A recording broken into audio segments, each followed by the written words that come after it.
Hello, my name is Kaylee Dolan, and this is my Nursing 335 clinical reflection video. The purpose of this video is to go over the 8 different objectives that I met this past fall semester. The first objective states to utilize previous knowledge of the sciences, liberal arts, information technologies, and nursing to develop skills as a nurse leader. So the way that I met this objective was through peer leadership with the 309 clinical groups. So the first time I was with them, I taught them how to measure intake and output, how to properly ambulate patients and how to boost them without hurting their back, so proper body mechanics, and then also oxygenation and the different types of devices we use within the hospital. So then the next time I was with them was on the floor at Muhlenberg 5T. So I went over how to deliver quality patient care, how to talk with the patients. I went over some assessments with them, went over APE to MAN during their free time. And then the last time I was with 309 group was with Professor Wasson, and that was in their lab day with the neuro assessments. I helped them locate the patellar reflex because that was really hard. And then lastly, I was with the advanced student nurses and their mother and baby clinical. So we went over fetal rhythm strips again, and I went over the acronym VEAL-CHOP. So objective 2 states to apply basic principles of management to meet the challenge of an ever-changing healthcare environment.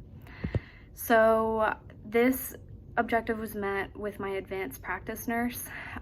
So I was with a certified registered nurse anesthetist, and during that day, I was able to actually correlate our textbook and what they were doing. So Sullivan 2020 goes over prioritizing and also managing time.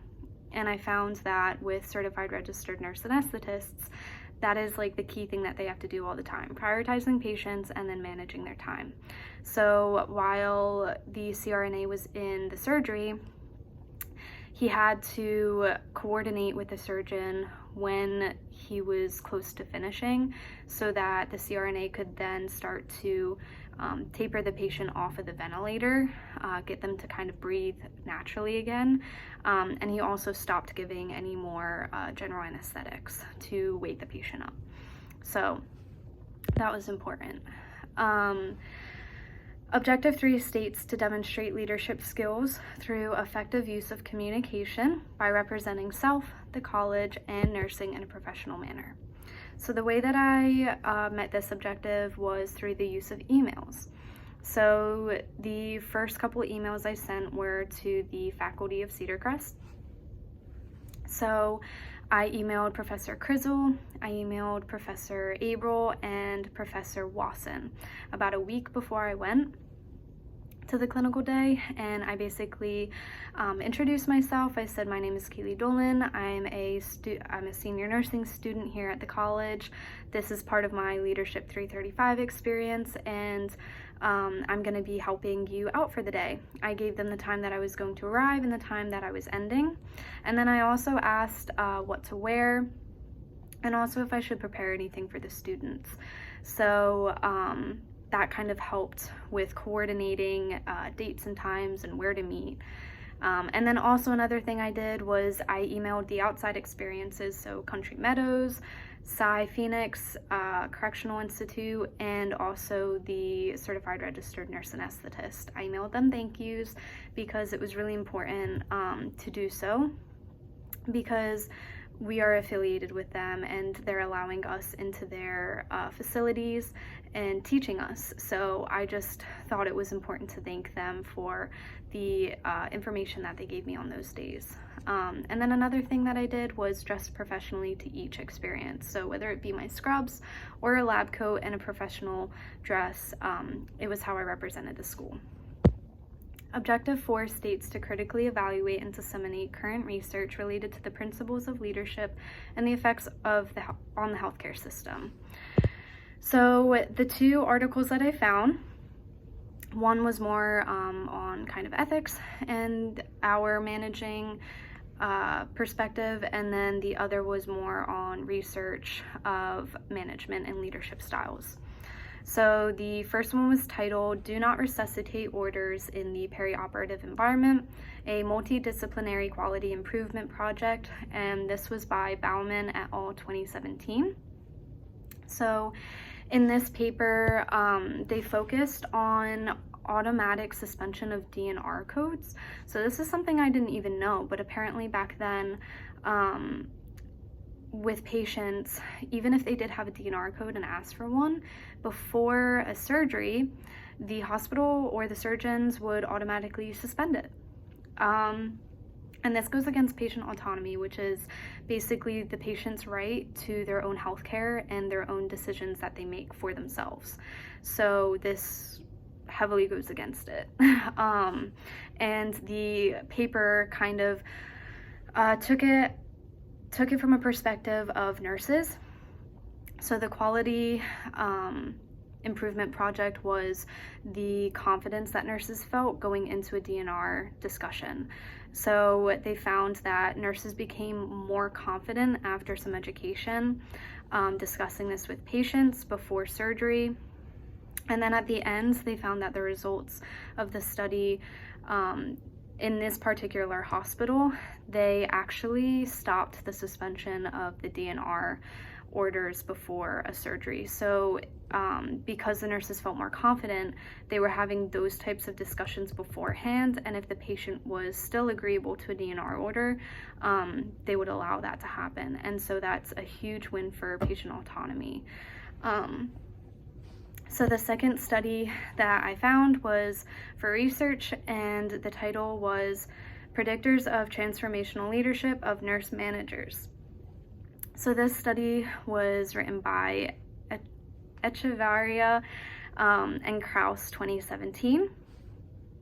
So this article focused on examining the relationship between education, leadership experience, emotional intelligence, and transformational leadership of nurse managers.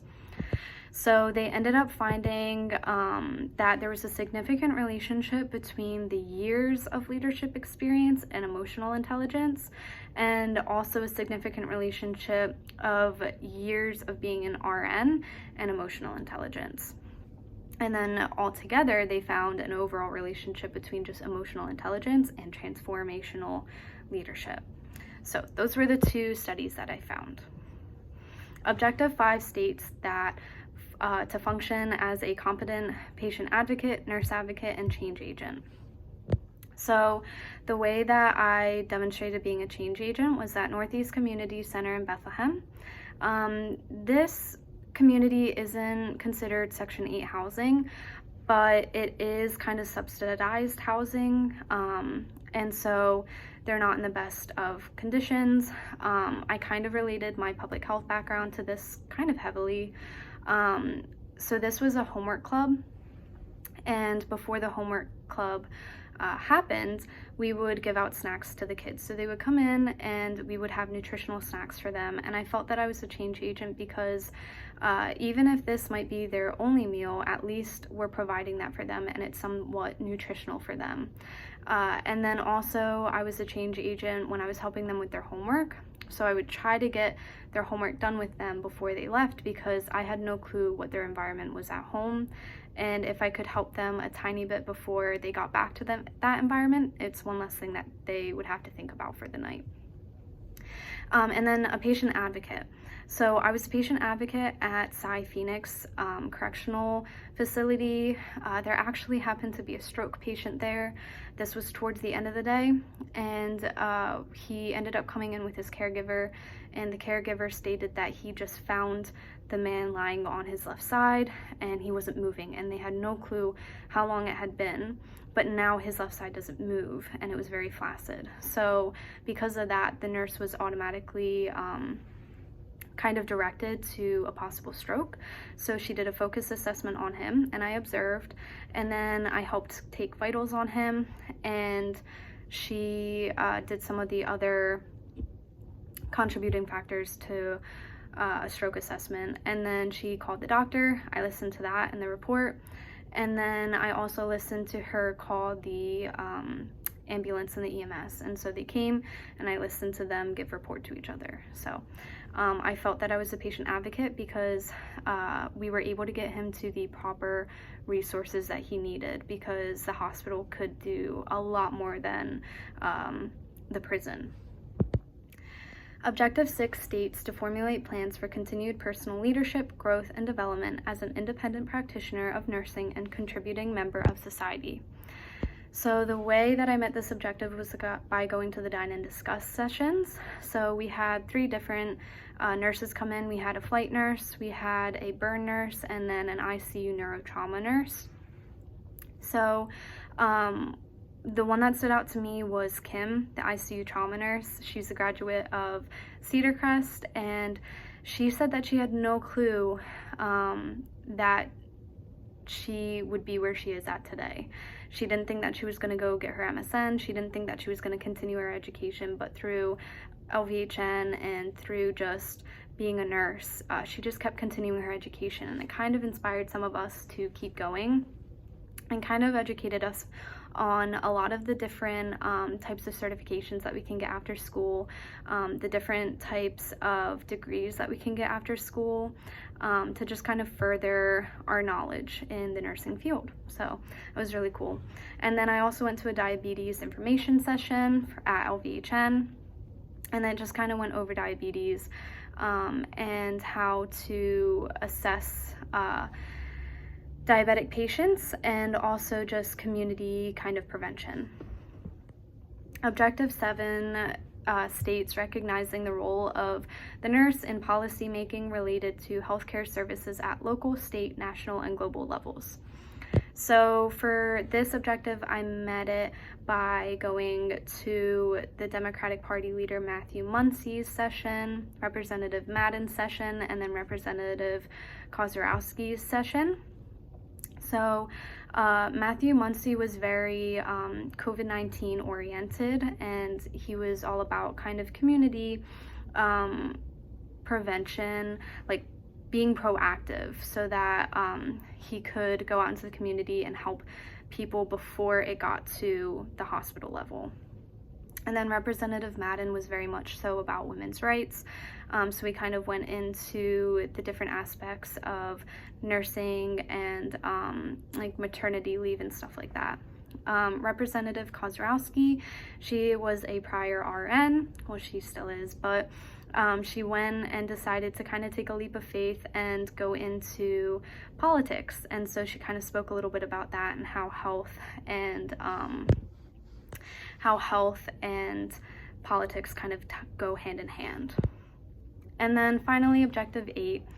This objective I met, Objective 8 states to predict and describe potential ethical dilemmas within clinical, organizational, and professional nursing practice. So this clinical objective was met when I went to patient logistics. So the ethical dilemma that I kind of came across was towards the end. So we talked about resource allocation, or allocation of resources in class, and how with COVID-19 that has become a huge issue, and there aren't many resources, or we need things and we don't have them in the hospital. And so in the patient logistics and bed management, they had the descendant workers, and they were out of toe tags for patients. And so that is how the funeral directors know what patient to take. And so the funeral directors were actually having to go into the morgue and look through body bags to figure out who was going where. So that was an issue. And so this relates to patient autonomy and also the notion of beneficence. So patient autonomy is like the right to make healthcare decisions. And so the reason why this was an issue was because with patient autonomy, they should have their body respected even through death. And then with beneficence, doing what is right, it's important for healthcare workers to obviously provide care for patients when they're alive, but also through death. So it's important to just kind of uphold that towards the end of their life, and even after.